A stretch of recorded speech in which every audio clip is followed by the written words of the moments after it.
à tous et bienvenue sur la RTNC. Un seul titre dans ce journal. Un colis contenant du chanvre a été saisi par le commissaire provincial de la PNC Équateur dans un véhicule immobilisé au parking du marché central de Mbandaka. On y revient dans ce journal. Encore une fois, merci de nous avoir choisis pour vous informer à travers cette édition de la mi-journée. Nous sommes ensemble pour une demi-heure d'actualité.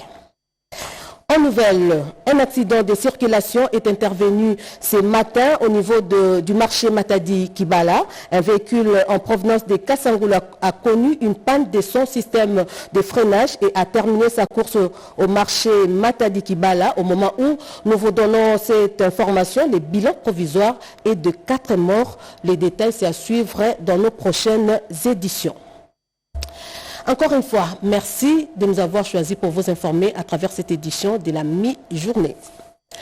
La déclaration de principe à Doha entre Kinshasa, AFC et M23 en jeu, grande ligne et perspective pour la paix durable dans l'Est de la RDC, sujet au cœur du briefing presse co-animé par le ministre de la Communication, Patrick Mouyaya, et le vice-premier ministre de l'Intérieur Sécurité, Jacquemain Chabani. Le résumé de ces briefings avec Jacques Kabouaba.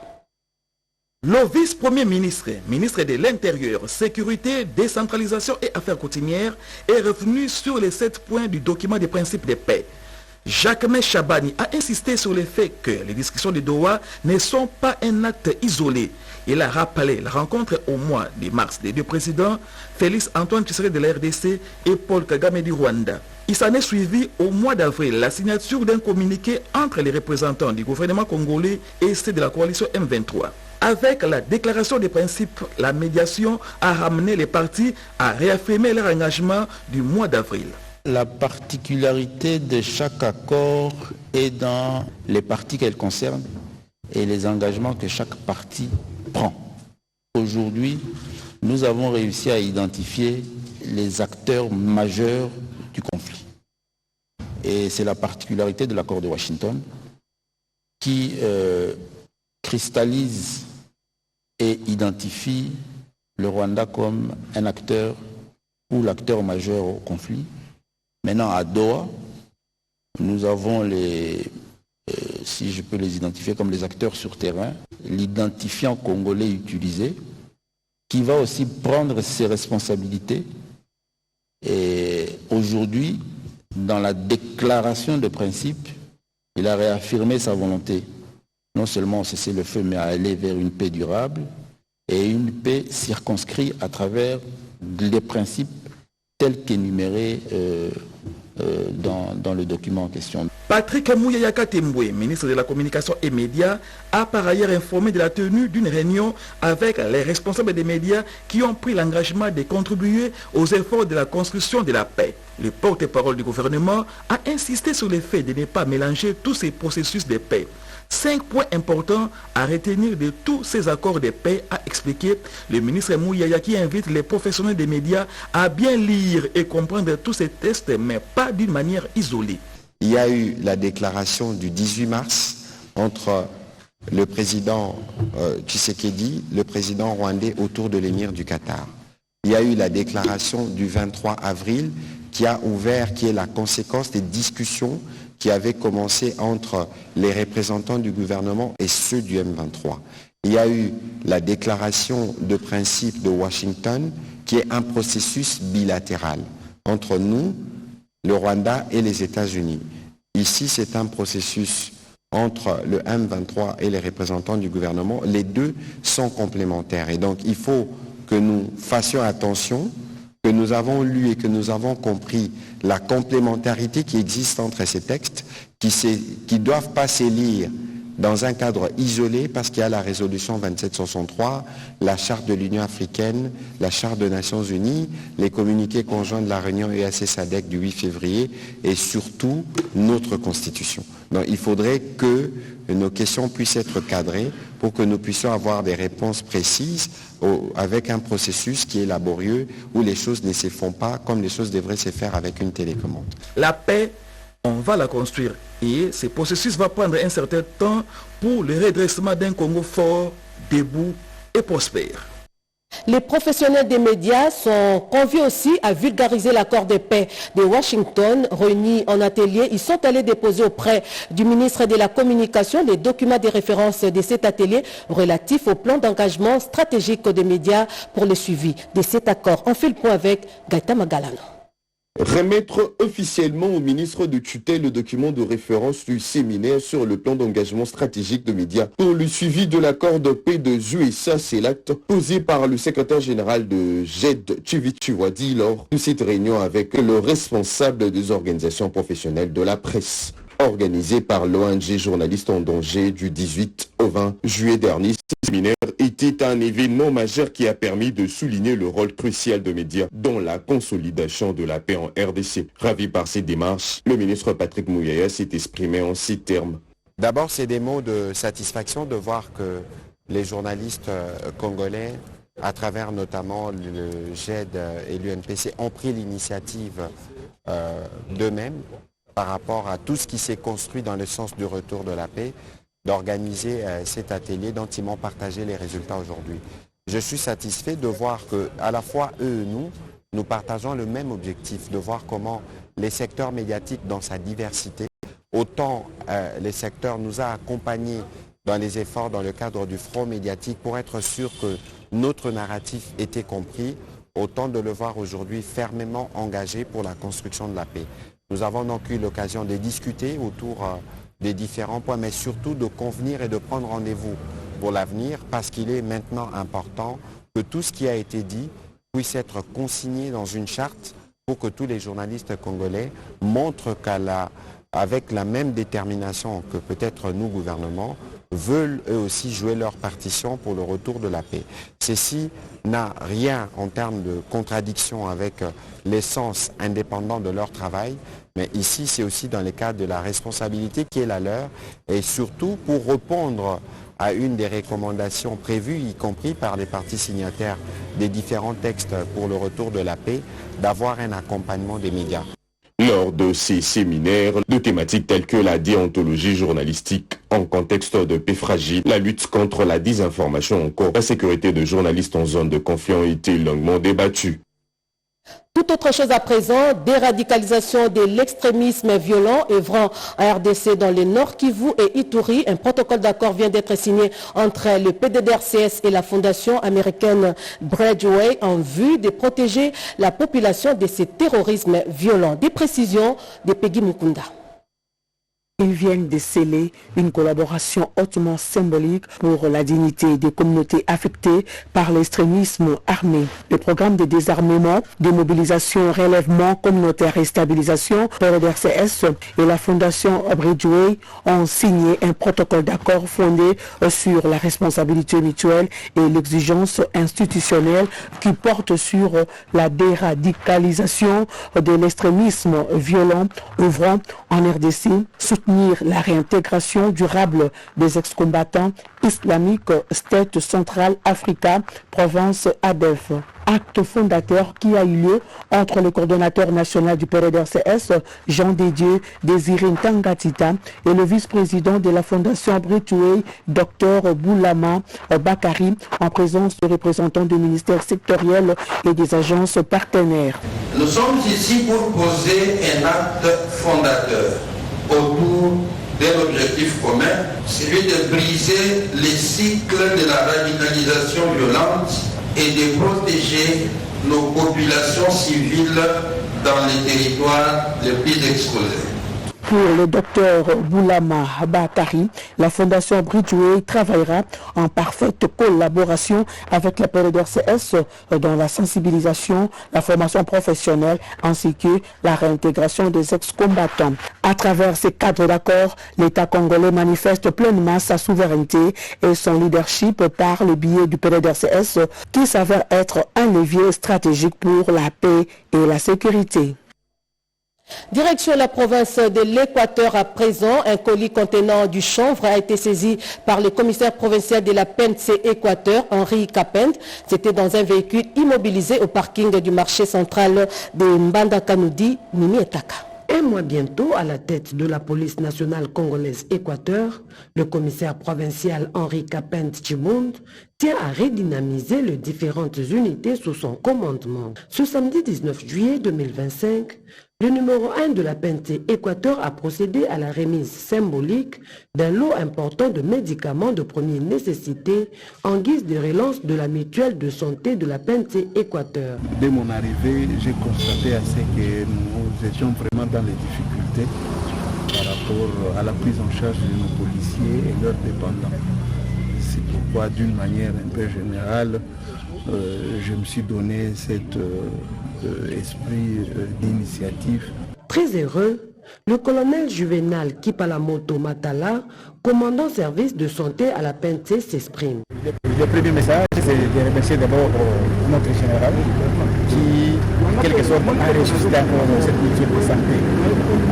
C'est une mutuelle qui existait depuis longtemps, mais à un certain moment, ça n'existait plus. Vraiment bravo à notre général. Vous savez, nous sommes pendant la période de grève, par-ci par-là, mais ici chez nous, nous ne pouvons pas entrer en grève parce que nous sommes des policiers.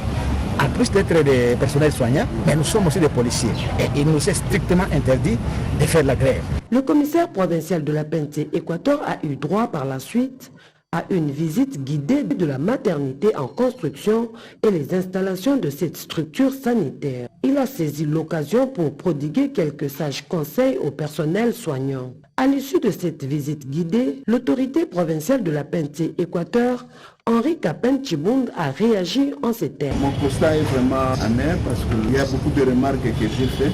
Notons que depuis 4 ans, la mutualité de la santé de la PNC Équateur était envieuse. On reste à l'Équateur, cette fois pour parler du nouveau comité de gestion des Ndelea Tando, une plateforme représentative de peuples autochtones. Et là, il a été présenté officiellement au public. Images et commentaires. L'association Ndelea Tando a procédé ce week-end à la présentation officielle de son nouveau comité de gestion, élu pour un nouveau mandat. La cérémonie s'est déroulée dans l'enceinte de l'université libre de Kinshasa en présence de plusieurs membres sympathisants et invités de marque. Composé de plusieurs personnalités, le comité fraîchement installé se distingue par une représentativité inclusive avec une présence remarquée de femmes dans les organes décisionnels, témoignant de la volonté de l'association de promouvoir la parité et l'engagement féminin dans la gestion communautaire. Originaire de Mbandaka, chef-lieu de la province de l'Équateur, le peuple Ndelea Tando représente une importante composante de l'ethnie Anamongo. Les Ndelea Tando font partie de l'ethnie Mongo. Ils sont autochtones de la ville de Mbandaka et des secteurs environnants. Notre vœu le plus ardent est de vouloir vivre en symbiose avec tout le monde afin qu'en retour, nos droits les plus légitimes soient reconnus et respectés. À travers cette structure associative, les membres entendent œuvrer pour le développement de leur région d'origine en misant notamment sur l'unité, la solidarité et la valorisation de leur patrimoine culturel. Ces nouveaux mandats s'annoncent sous les signes du renouveau et de l'engagement pour un développement endogène porté par une jeunesse consciente et un leadership renouvelé. Mise en place d'un plan cohérent pour l'effectivité des pôles agro-pastoraux en RDC. Cette initiative présidentielle a été lancée par le ministre d'État, ministre de l'Agriculture et Sécurité alimentaire, Grégoire Muchai Mutombe.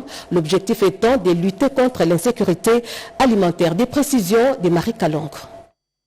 Le développement des agropoles, entendez pôles agro-pastoraux pour la révolution agricole en RDC. Cette initiative présidentielle va aider la population à constater la gouvernance à proximité. Elle nécessite une mise en cohérence de toutes les politiques dans le domaine agricole et du développement rural. C'est le ministre d'État de l'Agriculture et Sécurité alimentaire, ingénieur Grégoire Muchai Mutombe, qui a lancé ces travaux tout en démontrant l'importance des agropoles dans la lutte contre les importations dont la RDC est tributaire à 90%. Maintenant, la République est prête à produire, à travailler pour sa population pour permettre à ce que nous puissions consommer la production congolaise. Les 3 milliards de dollars que nous déversons chaque année à travers d'autres pays vont développer l'agriculture dans d'autres pays. Nous voulons que cet argent reste au niveau du pays et que nous puissions développer notre propre agriculture. Pour le ministre d'État du Développement rural, Moïndo Nzangi, ce projet innovant nécessite une harmonisation de vues. Il s'agit d'une mise en cohérence de toutes les politiques dans le domaine de l'agriculture et du développement rural. Dans cette mise en cohérence, le chef de l'État, Antoine Félix Tshilombo, insiste pour que nous puissions travailler ensemble. Le ministère de l'Agriculture, c'est le ministère de production. Il doit nous aider à réduire effectivement nos dépendances vis-à-vis de l'extérieur pour la production de nos aliments et de denrées alimentaires. Mais le ministère du Développement rural, c'est un ministère d'encadrement. Selon le conseiller principal du chef de l'État au Collège Agriculture, Peter Kassongo, les agropoles vont créer des conditions pour attirer des nouveaux investisseurs. Et donc les agropoles vont effectivement, comme le ministre l'a dit, permettre de créer des conditions qui vont attirer non seulement de nouveaux investisseurs, mais motiver davantage ceux qui sont sur place, les populations locales, à se lancer dans les activités de production. Le coordinateur du Fonds social, Philippe Ngwala, s'est exprimé en ce terme. L'initiative Agropole vient donc en termes de mise en cohérence renforcer un certain nombre d'aspects qui sont déjà développés dans le cadre du programme de transformation de l'agriculture. C'est pour cela que nous sommes là, pour jouer notre rôle en tant que gestionnaire fiduciaire pour la mise en cohérence de toutes ces initiatives. À noter que pendant 5 jours, les acteurs politico-administratifs, opérateurs économiques, partenaires au développement et autres seront outillés sur la mise en œuvre des agropoles. Je vous emmène dans les Lualaba, plus précisément dans la commune de Dilala. Françoise Mangweji vient de lancer les travaux de construction des collecteurs destinés à drainer les eaux des pluies. Sont faits pour elle de lutter contre les érosions dans sa municipalité. Regardez. Des bâtiments publics qui sortent de terre, de routes en pleine réhabilitation et d'autres en construction. La commune de Dilala se métamorphose. La bourgmestre Mangweji est présent sur tout le chantier ouvert dans sa municipalité. La bourgmestre s'attaque également aux têtes d'érosion en initiant la construction de travaux de caniveaux devant drainer les eaux de pluie. Cette initiative fera en sorte qu'il y ait moins de dégâts lors des prochaines pluies qui s'annoncent. Si vous constatez bien, on est en train de cumuler les tâches. C'est-à-dire le décaissement, comme on l'a expliqué, l'opération qui consiste à enlever tout ce qui est comme terre arabe pour avoir le bon sol qui peut être à mesure de supporter les autres couches. Maintenant, à part ça, il y a encore la pose des caillasses, ce qu'on appelle la couche de fondation, parce que c'est la couche aussi qui supporte d'autres couches. Donc avec le décaissement, nous sommes presque à 90%, et la pose de caillasses, nous sommes à 30%. Mais avec les travaux, on évolue jour et nuit. Donc comme vous le voyez, pendant la journée et la nuit aussi, on va travailler. Avec ces chantiers qui voient le jour, les administrés se retrouvent dans la gestion de leurs entités. Merci Chimène Dondo. Et dans le Sud Kivu, l'exécutif provincial, lui, a participé à l'atelier des restitutions et des validations des réalisations de l'agenda de transformation agricole. Les détails, c'est dans ces reportages. En cette fin de semaine, le gouverneur de province du Sud Kivu, M. Jean-Jacques Apourouzi, a pris part active à l'atelier de restitution et de validation de réalisation de l'agenda de la transformation agricole. Le gouverneur a tant boosté le secteur agricole dans la province. En fin de journée, le gouverneur était face à la presse réunie pour une formation de renforcement de capacité sur le projet de facilitation de commerce et d'intégration dans la région de Grand Lac. Il est intervenu en sa qualité du président du comité technique provincial de ces projets pour éclairer la lanterne de journalistes sur ces projets bénéfiques pour la province. La ronde du gouverneur a été bouclée par la visite de quelques chantiers de travaux de réhabilitation des infrastructures, notamment la route nationale numéro 5, celle reliant Kavimvira à Kalundu, où il a communié avec une population en liesse. Pendant ce temps, dans le nord Ubangi, quelques leaders des organisations non gouvernementales ont été outillés sur la gouvernance locale des entités territoriales décentralisées et la recevabilité. C'était à la faveur d'un atelier de 3 jours organisé à Guadolité, nous dit Théophile Ngwanti. Débuté lundi 14 juillet 2025, cet atelier de 3 jours a connu pour thème principal les dialogues communautaires basés sur l'amélioration de la gouvernance locale vivabilité au Nord Ubangi. Doter les leaders d'opinion de la province du Nord Ubangi des connaissances nécessaires sur le fonctionnement des entités territoriales décentralisées pour une gouvernance locale plus efficace au Nord Ubangi était l'objectif principal de ces assises. Pendant les 3 journées des travaux, 3 modules ont été développés à l'attention des participants, à savoir la démocratie et la bonne gouvernance, l'inclusion des femmes, jeunes et personnes vivant avec handicap dans la gestion de la chose publique et enfin les droits civiques. Dans l'inclusion, nous avons voulu que toutes les parties, toutes les communautés, ici nous voyons les jeunes, nous voyons les femmes, nous voyons des personnes vivant avec handicap. Donc pour que la démocratie soit une bonne démocratie, pour que la gestion soit une gestion orthodoxe, pour que la gouvernance dont nous prenons soit une bonne gouvernance, il est toujours important de mettre de côté la discrimination. Et lorsque on met de côté la discrimination, l'on suppose qu'il y a l'inclusion, les jeunes se retrouvent dans la gestion, les femmes se retrouvent dans la gestion, les personnes vivant avec handicap se retrouvent aussi dans la gestion. Nous avons parlé aussi des citoyens, parce que le droit civique voudrait dire que le citoyen a aussi sa part de responsabilité, il ne peut pas seulement attendre ce que le pays doit faire pour lui, mais il doit aussi savoir qu'est-ce que lui peut faire pour le pays. Direction la province de Lomami, les coordonnateurs du programme d'appui au développement agro-industriel de Ngandajika, Jean-Claude Kunga, a présenté officiellement au gouvernement l'avancement du dit projet. Regardez. Dans le cadre d'une mission stratégique, l'ingénieur Jean-Claude Kunga, coordonnateur du projet Prodan, a été reçu en audience par le gouverneur Ironvan Kalombo Moussoko. Il a présenté les avancées du projet axé sur le développement agricole à travers l'installation d'un parc agro-industriel. On va entamer le voie d'accès avec l'office de route et on va jeter un pont au niveau de Panda Mouchilou. Et aussi la route qui va faire jonction avec le pont et jusqu'au niveau des RN1.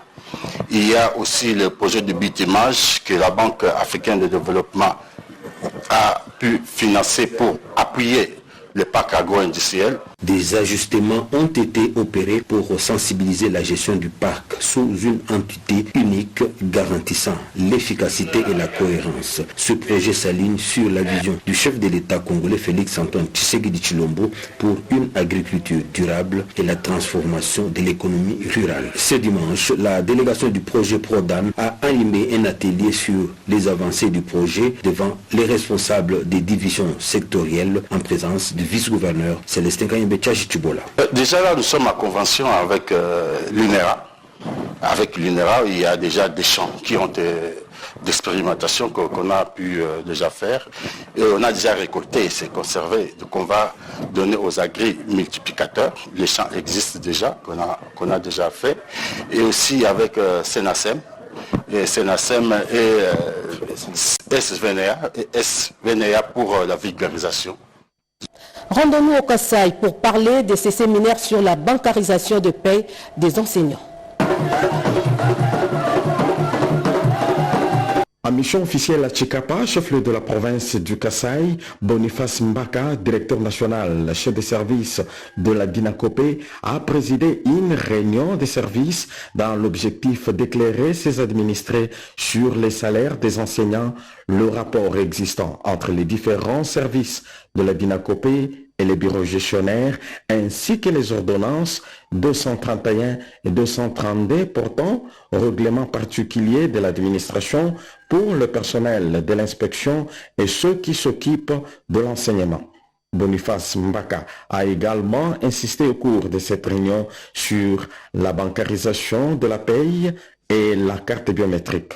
Je suis venu pour la supervision nationale de la TENASOP et en dehors de cela, j'ai sollicité auprès des gestionnaires que nous puissions échanger pour avoir la température de comment nous rendons les services aux gestionnaires jusqu'aux enseignants. Nous avons joué franc jeu, ils m'ont dit ce qu'ils ressentaient, j'ai donné tant soit peu quelques réponses et je crois que nous nous sommes convenus avec. Le pragmatisme Je vois que c'est ce qu'ils vont attendre. Comme je l'ai dit, même la plus belle femme du monde ne peut donner que ce qu'elle a. J'attends ce qu'il sera disponible entre nos mains. Nous allons passer aussi au Kasaï. Signalons en passant que Boniface Mbaka est arrivé pour la première fois à Chikapa par route où un accueil chaleureux lui a été réservé au poste de péage de Kachongo par les agents et cadres de l'enseignement ainsi que les membres des différents syndicats.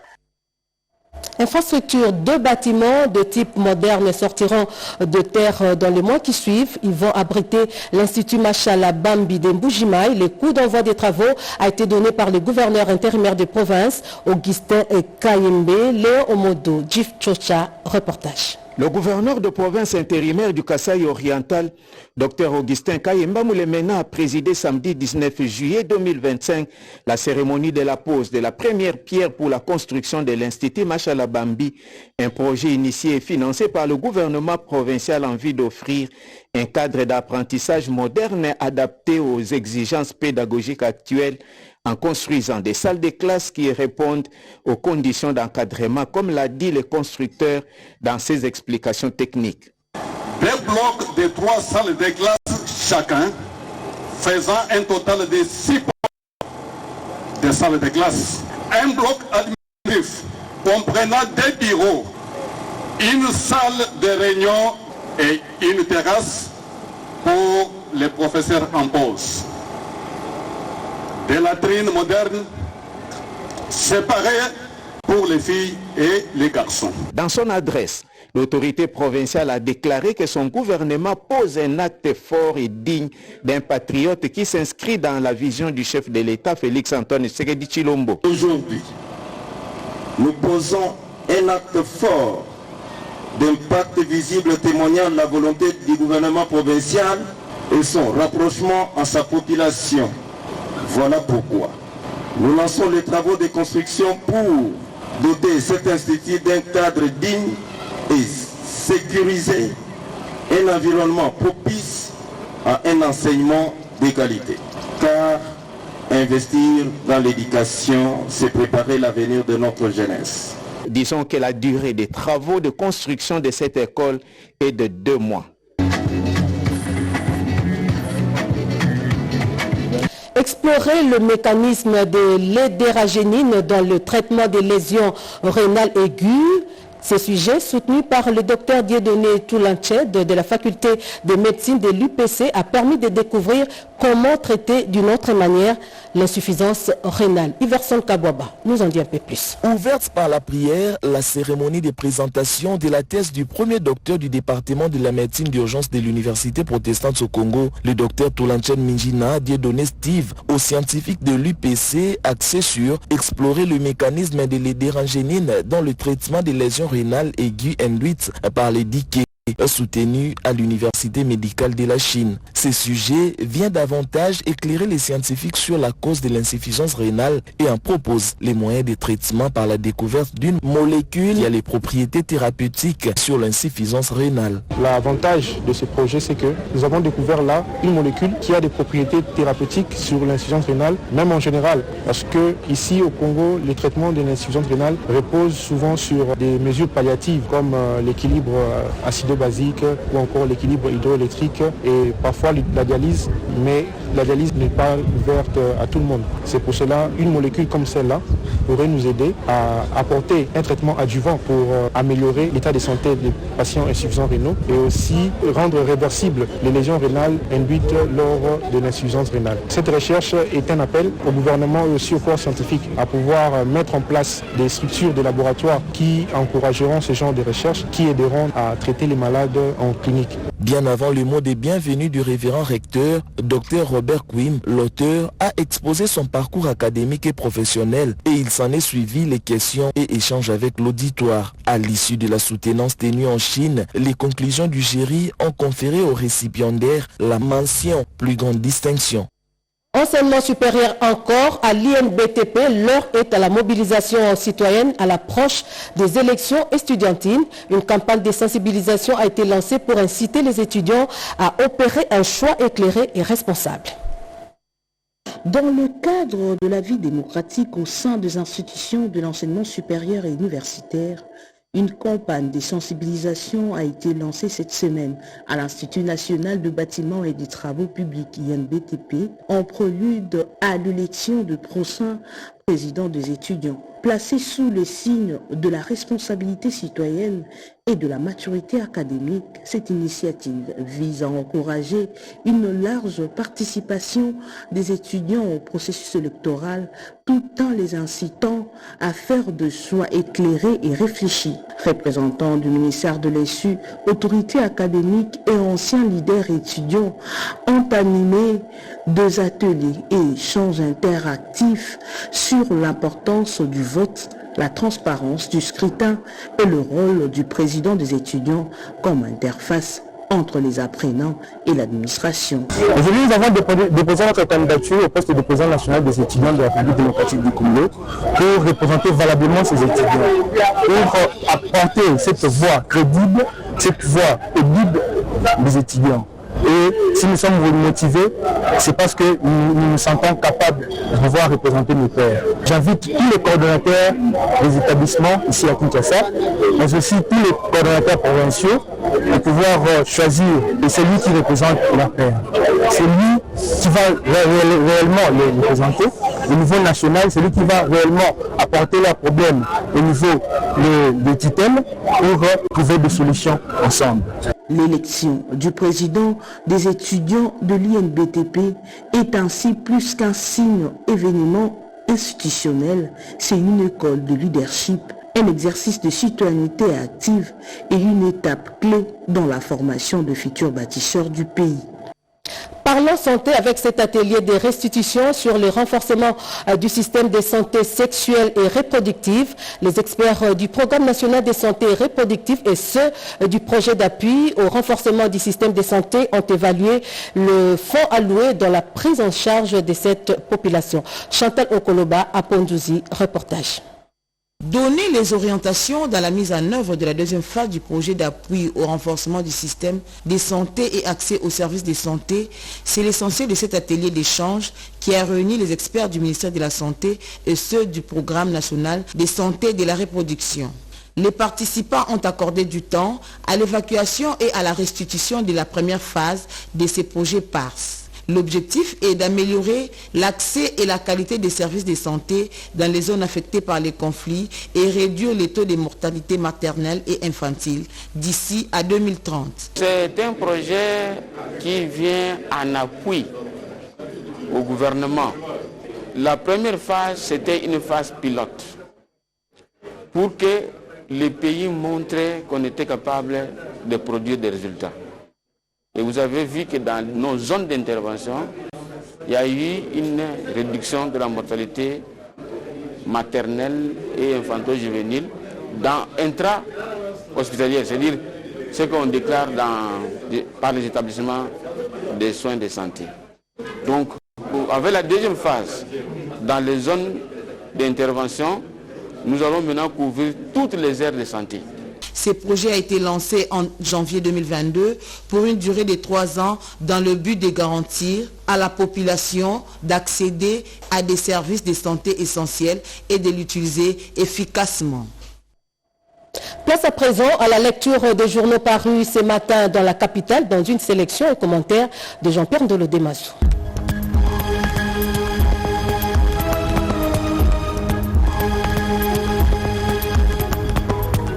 Bienvenue mesdames, messieurs à cette revue de presse du mardi 22 juillet 2025. Guerre de l'Est, 427 violations de droits humains documentées en mai 2025, annonce la référence plus. Le Bureau conjoint des Nations Unies aux droits de l'homme a recensé 427 violations et atteintes aux droits humains au mois de mai dans les zones affectées par le conflit armé à l'est de la RDC. Ces actes ont été commis principalement dans les provinces du Nord Kivu, du Sud Kivu et de l'Ituri. Selon l'Organisation des droits de l'homme, 68% de ces violations sont attribuées aux groupes armés, parmi lesquels le 1-23, soutenu par les forces armées rwandaises, les éléments de Wazalendo, plusieurs factions Maï-Maï, ainsi que la coopérative pour le développement du Congo, Codeco.